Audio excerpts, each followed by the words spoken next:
Para catalogar programaticamente assets, vídeos, imagens, áudio e outros conteúdos de uma agência, produtora ou emissora que possuem um valioso acervo não gerenciado, esta automação cria placeholders em massa a partir de planilhas Excel ou XML no Iconic, incluindo todos os metadados. No exemplo, utilizamos uma base de dados do site IMDb, com metadados e informações sobre filmes.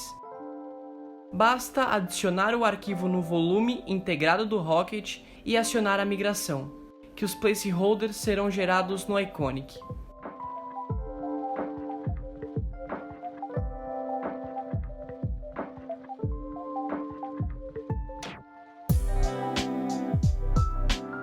Para vincular o conteúdo a ser gerenciado com os metadados cadastrados, é necessário apenas adicioná-lo ao Rocket Storage, que automaticamente o conteúdo será ingestado e vinculado aos assets que foram importados.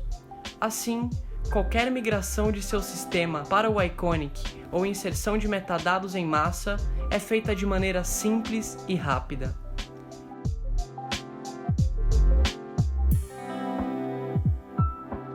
Quer conhecer mais soluções como essa?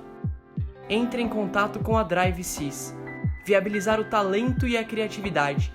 É para isso que a DriveSys existe.